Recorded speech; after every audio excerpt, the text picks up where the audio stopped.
जीत गया भाई, जीत गया हैदराबाद, फिर से जीत गया। एक बार फिर से उसका सूर्योदय रात को ही हुआ। क्या आउटस्टैंडिंग परफॉर्मेंस दी है सनराइज हैदराबाद ने। एकदम वन तरफा मुकाबला कैसे जीता जाता है इसकी परिभाषा पहले हमने मुंबई इंडियंस से सीखी और यहाँ पे हमने हैदराबाद को देखा। एकदम विराट कोहली की टीम कहीं नज़र ही नहीं आई है इस पूरे पहले ओवर से ही एकदम बिल्कुल पकड़ के रख रखा था हैदराबाद की टीम ने। मज़ा आ गया देख के कि एक टीम जो लग रहा था कि क्वालिफाई नहीं कर पाएगी, फिर जब उसने एक बार राइज करना शुरू किया तो पहले उसने पहले उसने बेंगलोर को हराया था, फिर दिल्ली को, फिर मुंबई को, फिर दोबारा बेंगलोर को हरा के और अब वो पहुंच गई है सेमीफाइनल के अंदर। तो ये देख के मज़ा आ गया कि एक टीम ऐसा भी कर सकती है। बहुत सी टीमों को हमने देखा है कि शुरू में अच्छा कर रही थी, बाद में एकदम से ही वो बेकार करने लगी। उसमें पहले दिल्ली आती है, फिर दूसरी बेंगलोर लगातार 5वां मुकाबला अपना हारी है और दिल्ली का कहे तो दिल्ली 6 में से 5 मुकाबले अपने हार चुकी है। ये बात अच्छी नहीं है क्योंकि अब दिल्ली का मुकाबला है सनराइज हैदराबाद से, तो दिल्ली को थोड़ा सा संभल के रहना पड़ेगा। सावधान दिल्ली, क्योंकि अब सनराइज हैदराबाद आ रही है। बात करते हैं इस मुकाबले की, तो क्या मुकाबला था। मतलब कहते हैं कि एक तरफा एकदम पकड़ कर रखा था शुरू से, एकदम रन बनाने दिया, चाहे डिविलियर्स हो, विराट कोहली, एरन फिंच, मतलब 5 गेंदबाज लेके खेलते हैं और वो एकदम परफेक्ट होते हैं, एकदम 5 के 5 गेंदबाज में से एक्स फैक्टर रहे हैं जेसन होल्डर। क्या गेंदबाजी की, मतलब जब से मतलब बहुत कमाल की गेंदबाजी करी है। हाइट अच्छी है, बाउंस होती है उनकी बॉल, बॉलरों को एकदम यहाँ तक आती है तो मारने में बहुत ज़्यादा दिक्कत होती है। हमने देखा पहले ओवर में आया विकेट, फिर दूसरे ओवर में आया वहाँ विकेट, फिर लास्ट में वहाँ विकेट। मतलब आउटस्टैंडिंग परफॉर्मेंस दी है अभी तक जेसन होल्डर ने। मिचेल मार्श के एकदम परफेक्ट रिप्लेसमेंट आए हैं, ये कहें उनसे भी बढ़िया मिचेल मार्श से भी बढ़िया करके दिया है। वो भी इतना अच्छा तो शायद ना कर पाते जितना बढ़िया जेसन होल्डर ने करके दिया है।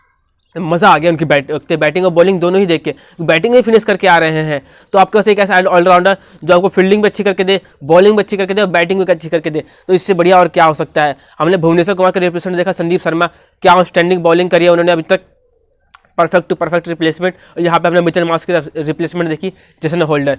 मतलब मज़ा आ गया। ऐसे आपके पास अगर जो 4 जैसे खिलाड़ी हो जो एकदम पूरे टॉप क्लास हो, उसमें से एक जेसन होल्डर हो गए, खुद डेविड वार्नर कप्तान जो विस्फोटक हम कहते हैं, डेविड वार्नर विस्फोटक वार्नर एकदम बिल्कुल बढ़िया।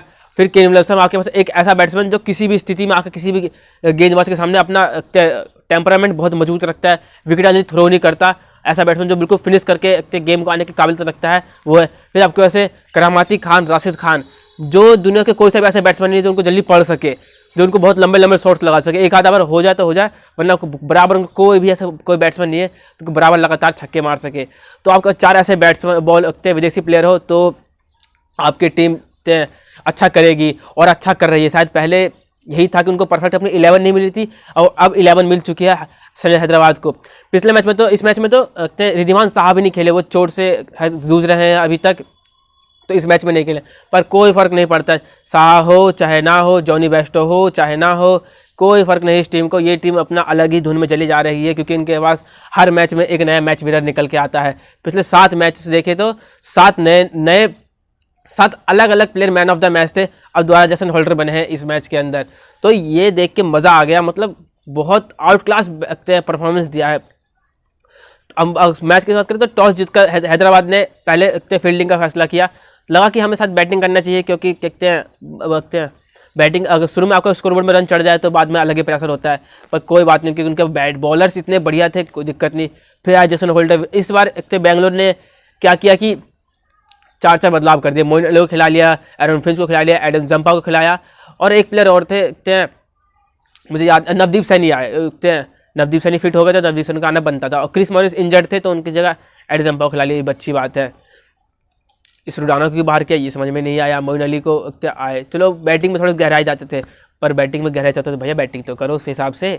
बैटिंग तो की नहीं आपने, 131 रन बनाए स्कोर बोर्ड पे। अगर आपकी बैटिंग आपके पास एबी डिविलियर्स हो, विराट कोहली हो, एरन फिंच हो, मोइन अली हो, फिर देवदत्त पड्डीकल जैसे प्लेयर्स हो जो शुरू से ही बढ़िया बैटिंग कर रहे हैं, तो स्कोर तो बनाना चाहिए था, पर स्कोर बोर्ड पे है ही नहीं बिल्कुल भी। तो यहाँ पे तो दिक्कत थी। फिर आए शुरू में जेसन होल्डर, उन्होंने पहले विराट कोहली को आउट किया, फिर देखते हैं देवदत्त पल्लिकल भी कुछ खास ना कर सके, वो भी जल्दी आउट हो गए। यहाँ पे डिविलियर्स ने थोड़ा सा और एरन फिंच ने थोड़ा सा पारी को संभाला, पर जैसे ही एरन फिंच आउट हो गए, जब लग रहा था कि एरन फिंच सेट हो गए, तो फिर वो भी आउट हो गए।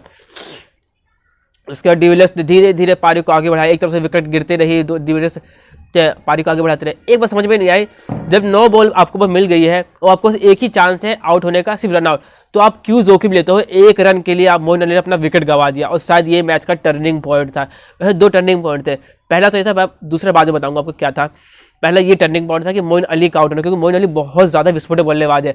अगर वो वहाँ पे अपना विकेट 1 रन के लिए ना गंवाते तो शायद ये स्कोर 150 के पार हो सकता था, 160 170 भी हो सकता था, पर वहाँ पे उन्होंने 1 रन के लिए अपना विकेट थ्रो कर दिया। उसके बाद तो बैट्समैन तो बचे ही नहीं उनकी टीम के। शिवन दुबे के पास एक्सपीरियंस नहीं है, ना वाशिंगटन सुंदर के पास एक्सपीरियंस है, क्रिस मॉरिस आज खेल नहीं रहे, तो ये तो अब दिक्कत हुई, क्योंकि बस एक एबी डिविलियर्स ही बच गए थे जो एक विकेट पे टिके हुए थे। पर कब तक टिके रहेंगे भाई? पूरी की पूरी टीम उन पर डिपेंड होने रहेगी। हर बार तुम सोचो कि एबी डिविलियर्स ही अच्छा करके देंगे, तुम्हारी पूरी की पूरी टीम रन नहीं मारे, और एबी डिविलियर्स क्या करेंगे?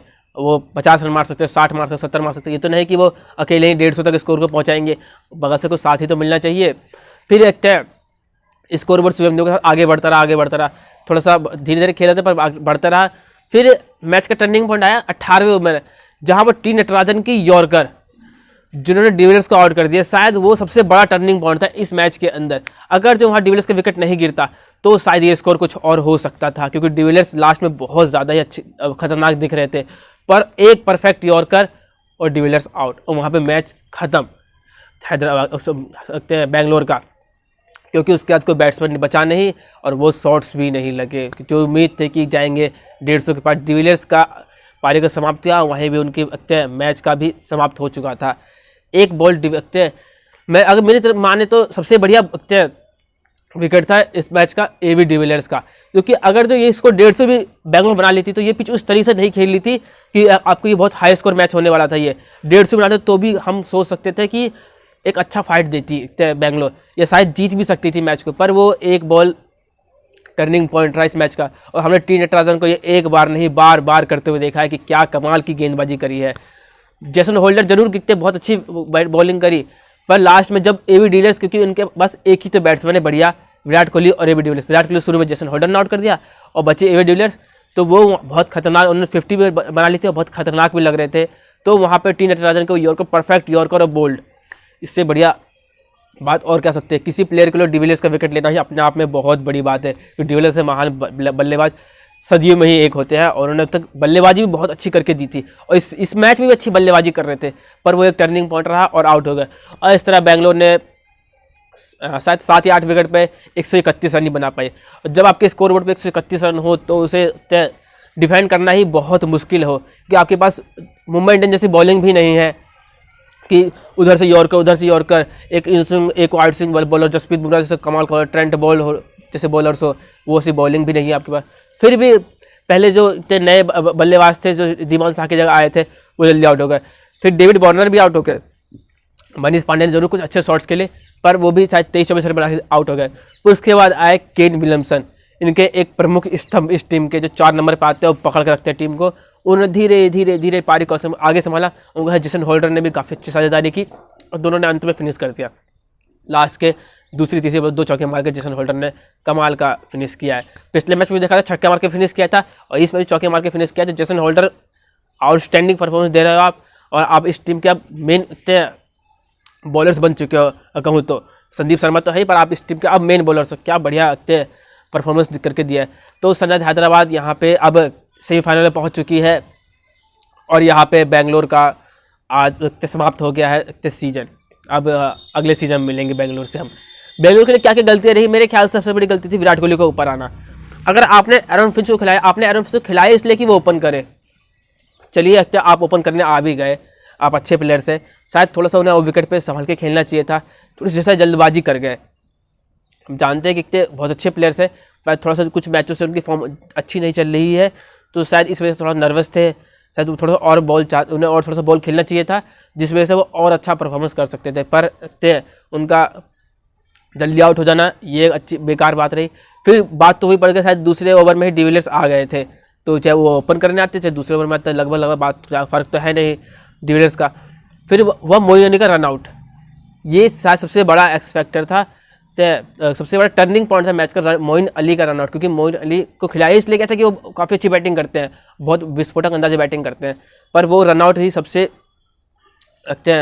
क्रूशियल था इस मैच के लिए। वहीं पे लगभग मैच ये हार चुकी थी आरसीबी, और उसका रन आउट भी किया गया करामाती खान, जो हमेशा ही अपना 100% देते हैं, 100 के 200% देते हैं, चाहे गेंद के साथ देख लीजिए या फील्डिंग में देख लीजिए, बल्ले में कभी कभी बल्ले के साथ भी कभी अच्छी बैटिंग कर लेते हैं। हम जानते हैं उन्होंने कैरेबियन प्ले लीग में भी बहुत अच्छी बैटिंग करके दी है। तो इनके पास तो ऐसा लगता है हर प्लेयर एक नगीना है सनराइजर्स हैदराबाद की टीम में। आप शुरू से डेविड वार्नर है, फिर रिद्धिमान साहा अगर फिट होंगे अगले मैच में तो खेलेंगे, फिर अब मनीष पांडे आते हैं जिन्होंने अपने अकेले दम पे 1-2 मैच जिताए हैं, फिर केन विलियमसन है, जैसन होल्डर है, अब्दुल समद है, अगर विजय शंकर आए तो उन्होंने अच्छी बैटिंग करी। बॉलिंग में देखो तो उनका संदीप शर्मा है जो स्विंग कराते हैं, जैसन होल्डर जो हाइट से बॉल डालते हैं, राशिद खान जो इनसे बड़े स्पिन को डाल नहीं सकता अभी पूरे आईपीएल के अंदर। जरूर विकेट की कम नज़र आ रही है, पर इकोनॉमी तो देखिए आप, उनकी इकोनॉमी बहुत ज़्यादा ही कम है। तो अब उनका शहबाज नदीम है जिन्होंने बिल्कुल क्रूशियल मोमेंट पर विकेट लेते हैं, शिवम दुबे का विकेट उन्होंने लिया था। फिर उसके बाद देखते हैं टी नटराजन है, इनका परफेक्ट यॉर्कर है एकदम। तो ये टीम अब एकदम संतुलित लग रही है, जैसे मुंबई की टीम है ना जो शुरू से संतुलित लग रही है, ना ज़्यादा चेंजेस करते ना कुछ, उसी तरह ये टीम भी एकदम संतुलित लग रही है कि क्या कहते हैं, अब इन्हें लगभग हराना मुश्किल हो चुका है। इन्हें हराने के लिए बहुत ज़्यादा आउटस्टैंडिंग परफॉर्मेंस करना पड़ेगा। और अब इनका मुकाबला है दिल्ली से। दिल्ली सावधान, क्योंकि अब सनराइज हैदराबाद आ चुकी है। मैंने पहले भी कहा है, अब भी कह रहा हूँ कि अब दिल्ली को सावधानी से खेलना पड़ेगा। सावधानी से क्या, दिल्ली को अब ये मैच बहुत ज़्यादा ही दिल्ली के लिए इंपॉर्टेंट हो चुका है। अगर बेंगलोर जीतती तो बेंगलोर को पिछले मैच में हरा के आए थे, एक एडवांटेज रहता कि हम पिछले मैच में हरा के आए तो यहाँ भी हरा सकते हैं। पर यह हमने देखा था दिल्ली के खिलाफ ही डेविड वार्नर, रिद्धिमान साहा ने क्या बढ़िया बैटिंग करी थी एकदम विस्फोटक अंदाज में।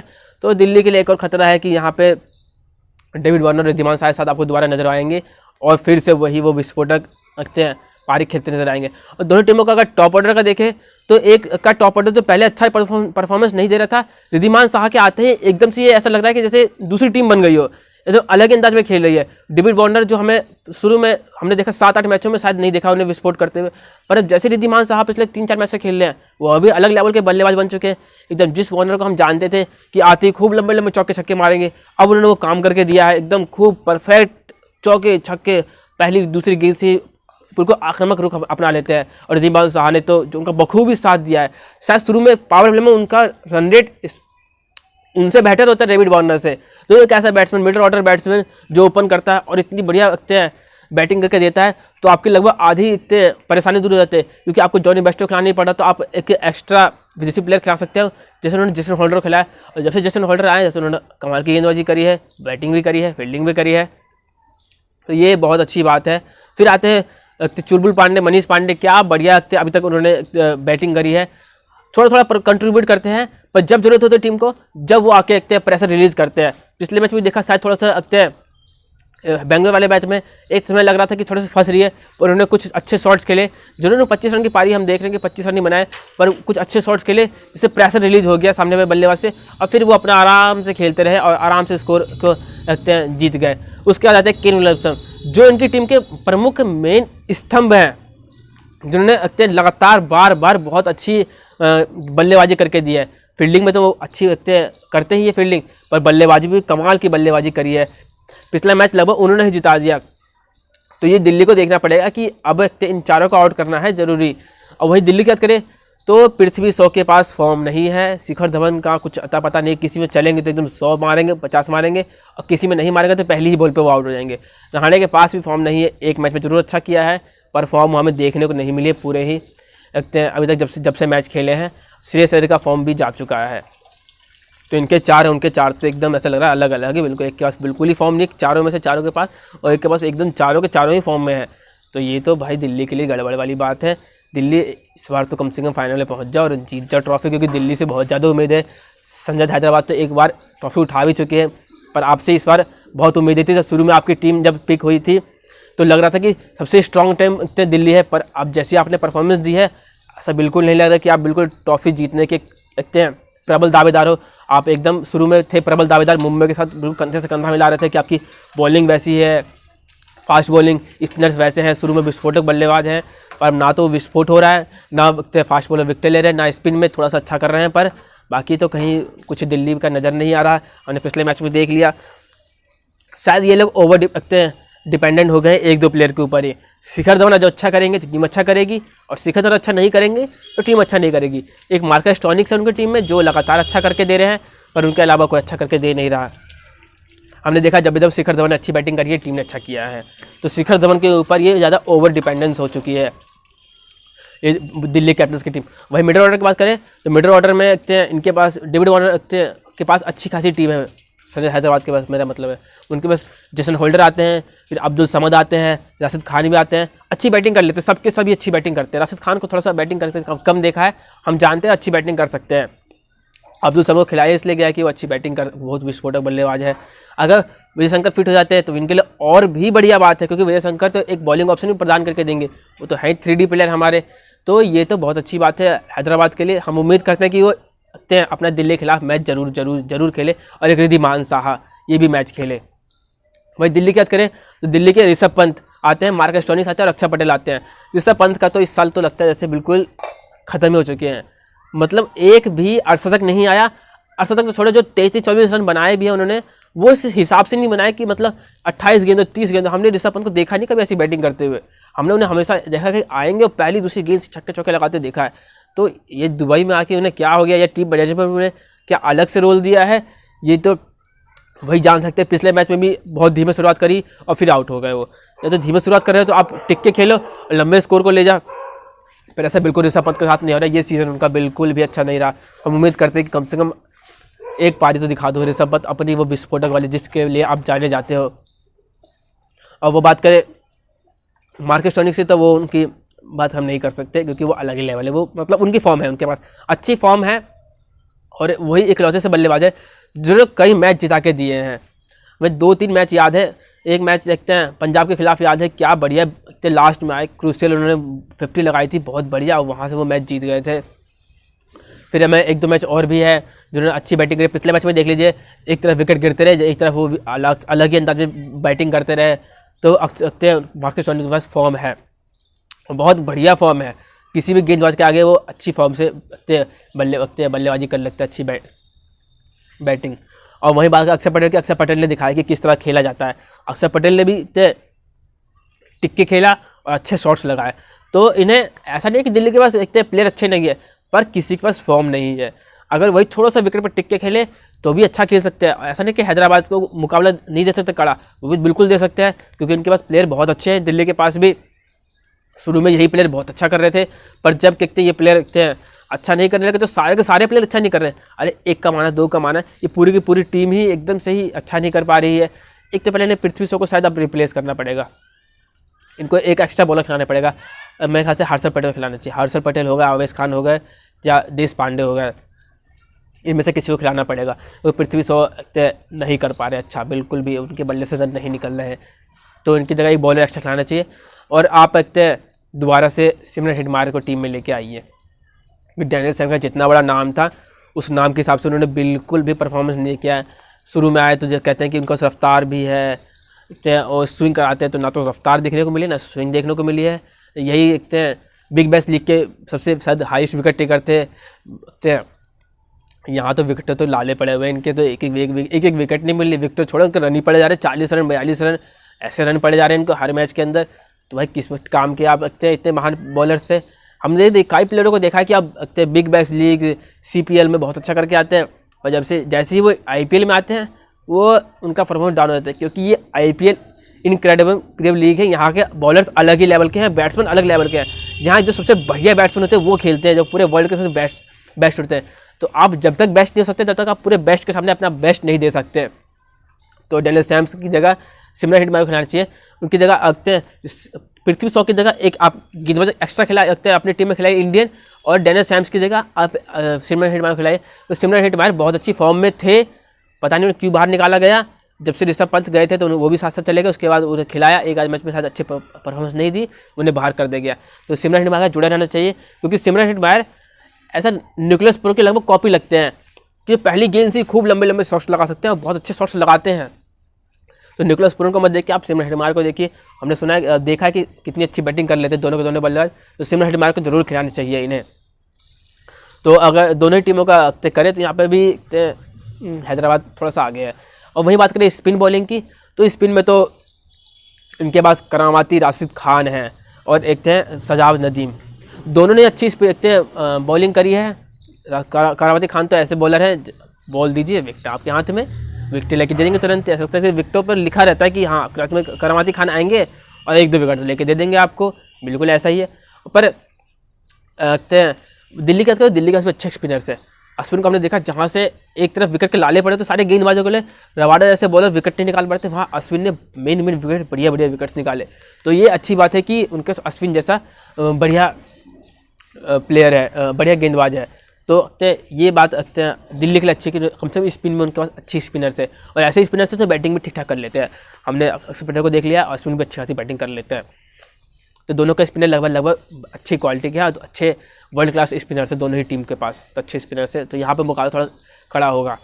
और वहीं बात करें फास्ट बॉलिंग की, तो फास्ट बॉलिंग में तो हैदराबाद के पास ऐसा नहीं कि बहुत नामी फास्ट बॉलर, पर जो नगीनों ने तराश के निकाले हैं। टी नटराजन सबसे पहले परफेक्ट यॉर्कर, सबसे ज़्यादा यॉर्कर का रिकॉर्ड इस IPL में उनके नाम है।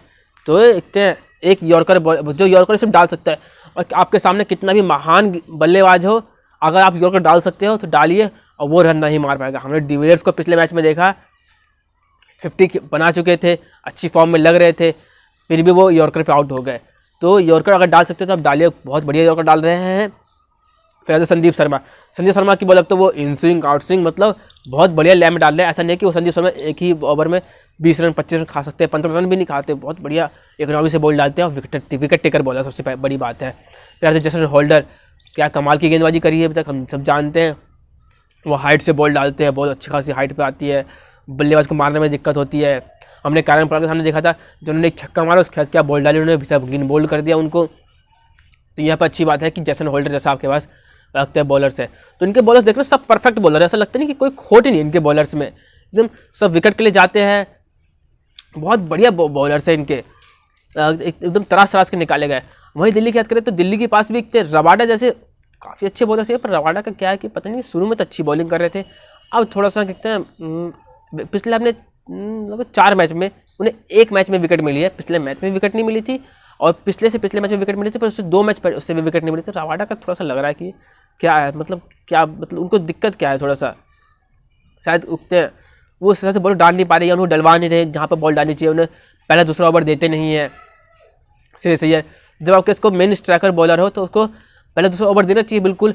अब हमने मुंबई इंडियंस को देखा, वो अपने परफेक्ट ट्रेंड बॉल परफेक्ट, मतलब कितने बढ़िया बॉलर है, उनसे बॉल कराते हैं। जसप्रीत बुमराह अगर जरूरत पड़ते दूसरा ओवर उनको पकड़ा देते हैं, पर ये दिल्ली ऐसा नहीं करती। उन्होंने डिसाइड कर लिया कि उनको रबाडा को चौथा 5वां वो वक्त हैं। रबाडा को अच्छी खासी पेस है, अगर शुरू में आपको 145 की वक्त रफ्तार से किसी को बैट्समैन खेलने पड़े तो दिक्कत होती है कि पहली बॉल से ही नहीं खेल पाता उतना। तो रबाडा के लोग पहला ओवर कराओ, फिर आंड्रे रॉकिया को कराओ, तो आप उनसे ना करके पता नहीं किसी और से कराने लग जाते हो। आप कभी डैनियल सैम को बॉल पकड़ा देते हो, फिर आपको अगर इंडियन को फास्ट बॉलर तो इनको पकड़ा सकते हो। अगर आपके पास कोई ऐसे 2 ऐसे बॉलर्स हैं जो 150 की स्पीड से बॉल डाल सकते हैं, 145 की स्पीड से, तो आप उनको बॉल डालो सबसे पहले, ताकि विकेट लेने का ऑप्शन हो। और विकेट नहीं भी लेंगे तो प्रेशर होगा कि वो रन नहीं मार पाएंगे शुरू में बैट्समैन। तो ये थोड़ा श्रेयस अय्यर को कप्तानी पर थोड़ा सा सवाल उठने लगे हैं कि वो क्यों नहीं करा रहे। अरे एक इनके दिल्ली के बॉलर्सों का क्या है कि बाउंसर ही नहीं मारते, सबसे बड़ी बात। हमने देखा कि इतने महान से महान प्लेयर बाउंसर पर आउट हो जाते हैं। क्रिस गेल जैसे प्लेयर को देख लीजिए, बाउंसर मारिए खामोश रखिएगा। तो दिल्ली के प्लेयर, अगर आपके पास 150 की रफ्तार है, 145 की रफ्तार है, 40 की भी होगी तो भी बहुत है बाउंसर मारने के लिए। एक सनसनाती बाउंसर प्लेयर के लिए वो जो आगे निकल खेलते हैं वो नहीं खेल पाएंगे, वो उन्हें हुक शॉट मारने में दिक्कत होती है बहुत सारे प्लेयरों को। तो बाउंसर ज़रूर मारना चाहिए। और फिर एक मार्कस स्टोइनिस, उनसे बड़े लगते बॉलिंग तो मार्कस स्टोइनिस कर जाते हैं। वो विकेट हमने पिछले मैच में देखा, विकेट नहीं मिली थी, वहाँ मार्कस स्टोइनिस आए, विकेट लेके चलेगा अपने पहली ओवर में, पहली गेंद पे। तो मार्कस स्टोइनिस से कुछ सीख लो यार, अच्छी लाइन पे बॉल डालो, विकेट लेने के लिए जाओ। तो दिल्ली के लिए ये मस्ट विन मैच है, दिल्ली को जीतना ही पड़ेगा। पर लग नहीं रहा उनको सितारे देख के कि वो जीतने के लिए इसमें उनके वो चांसेस ज़्यादा हैं। यहाँ पे अगर देखा जाए तो 70-30 का मेरा तो रेशियो है कि 70% तो हैदराबाद जीतने के चांसेस है, 30% दिल्ली के चांसेस है। ऐसा नहीं कि दिल्ली जीत नहीं सकती, दिल्ली को कुछ मिरेकल जैसी बैटिंग करनी पड़ेगी। सबसे पहली बात शिखर धवन का चलना, अगर शिखर धवन नहीं चल पाते हैं तो ये टीम के लिए बहुत ज़्यादा नुकसान होता है। शिखर धवन कुछ ही रन मारे, 50 रन मारे, 40 रन मारे, 30 रन मारे, पर उनका चलना बहुत ज़रूरी है। आपने देखा जब भी 0 पे आउट हुए हैं 1-2 गेंद पे, टीम हारी है। मैं पिछले मैच बहुत टाइम से मैच देख रहा हूँ, तो जब भी 0 पे आउट होते हैं टीम हार जाती है। तो शिखर धवन का यहाँ पे चलना बहुत ज़रूरी है। अगर शिखर धवन नहीं चल पाते हैं तो ये दिल्ली के लिए थोड़ा सा बैड लक है। तो शिखर धवन को चलना जरूरी है। और उसके बाद श्रेयस अय्यर को कप्तानी पारी खेलनी पड़ेगी, श्रेयस अय्यर को कप्तानी पारी खेलनी पड़ेगी, क्योंकि जितना बड़ा नाम है इंडियन टीम में, नंबर 4 पे बैटिंग करते हैं, तो यहाँ भी आप नंबर 4 पे बैटिंग करते हैं, तो यहाँ भी आपको उस हिसाब से बैटिंग करनी पड़ेगी कि आप बताइए कि आप इंडियन टीम के नंबर 4 के बैट्समैन हैं। और फिर एक ऋषभ पंत से पारी चाहिए विस्फोटक वाली, अब नहीं तो कब ऋषभ पंत, अब तो मारिए वो विस्फोटक पारी चाहिए, जो हम जिसका इंतजाम पहले मैच से कर रहे हैं कि ऋषभ पंत आएंगे और चाहे वो 10 रन नहीं मारे, 20 रन मारे, पर वो बेबाक अंदाज में खेलते हैं ना, वो अंदाज चाहिए भी ऋषभ पंत का। अब रन कम मारिए पर कम से कम वो इंटेंट तो दिखाइए कि रन हम मारने के लिए जा रहे हैं। आप जाते ही नहीं मारने के लिए, वो ऐसे टिक टिक टिक टिक करते करते फिर आउट हो जाते हैं। एक शॉट उल्टे से शॉट मार के जब प्रेशर पड़ता है तो वो अपना बल्ला उठा देते हैं, आउट हो जाते हैं। ऋषभ पंत आपके से एक पारी चाहिए। दिल्ली को अगर मुकाबला जीतना है तो इन 3 प्लेयरों को चलना पड़ेगा। और बॉलिंग में रवाडा को कम से कम 2 से 3 विकेट लेने पड़ेंगे, ये तो आप लिख के ले जाएंगे। रवाडा जब विकेट लेते हैं 2 से 3 विकेट तो टीम डेफिनेटली जीतती है और अच्छा परफॉर्म करती है। पर रवाडा का जब विकेट नहीं ले रहे हैं तो उनकी टीम नहीं जीत पा रही और अच्छा परफॉर्म भी नहीं कर पा रही। और आप बात करें प्लेयर टू प्लेयर बैटल की, तो यहाँ पे रवाडा के सामने होंगे डेविड वार्नर। ये कॉन्टेक्स्ट बहुत अच्छा होगा क्योंकि डेविड वार्नर के पास वो रफ्तार रखते हैं, वो काबिलियत है कि लंबे लंबे छक्के मारने की, चौके मारने की, और रवाडा के पास वो स्पीड्स है। तो रवाडा आप विकेट के लिए जाइए और डेविड वार्नर आप शॉट्स के लिए जाइए। ये डेविड वार्नर रुकने वाले हैं नहीं, रवाडा भी विकेट के लिए बॉल जाएंगे, तो ये कॉन्टेस्ट देखने में मजा आएगा। और फिर राशिद खान के सामने होंगे क्या श्रेयस अय्यर, ऋषभ पंत, शिखर धवन। अगर शिखर धवन टिक जाते हैं तो ये ऐसे प्लेयर से राशिद खान को काफ़ी ज़्यादा दिक्कत में डाल सकते हैं, क्योंकि इनका पैर ज़्यादा हिलता नहीं है, क्रीज के अंदर रह के लगभग खेलते हैं लोग। और राशिद खान की बॉल जिस तरह पड़ के एकदम से निकलती है गोली की तरह, वो बहुत ज़्यादा ही इंपॉर्टेंट होने वाला है मुकाबला। तो मेरी प्रेडिक्शन तो ये है कि ये हैदराबाद मैच जीत जाएगी। आप कमेंट करके जरूर बताइए कि आपकी प्रेडिक्शन क्या है और आप किसको सपोर्ट कर रहे हैं। दिल तो चाह रहा है दिल्ली में रह जाओ तो दिल्ली मैच जीत जाइए, पर क्या कहते हैं जिस तरह परफॉर्म कर रही है ना, डर लग रहा है कि दिल्ली मैच जीत नहीं पाएगी ये। पर दिल कह रहा है, पर क्या करें, दिमाग के सुनना पड़ेगा। दिल तो कुछ भी कह सकता है, पर मेरी प्रेडिक्शन कि हैदराबाद मैच जीत जाएगी। आप कमेंट करके जरूर बताइएगा कि आप किसको सपोर्ट कर रहे हैं। और आखिरकार वीडियो के लास्ट में बस इतना कहना चाहूँगा, वीडियो को लाइक कीजिएगा, सब्सक्राइब कीजिएगा और नोटिफिकेशन की घंटी दबाना मत भूलिएगा।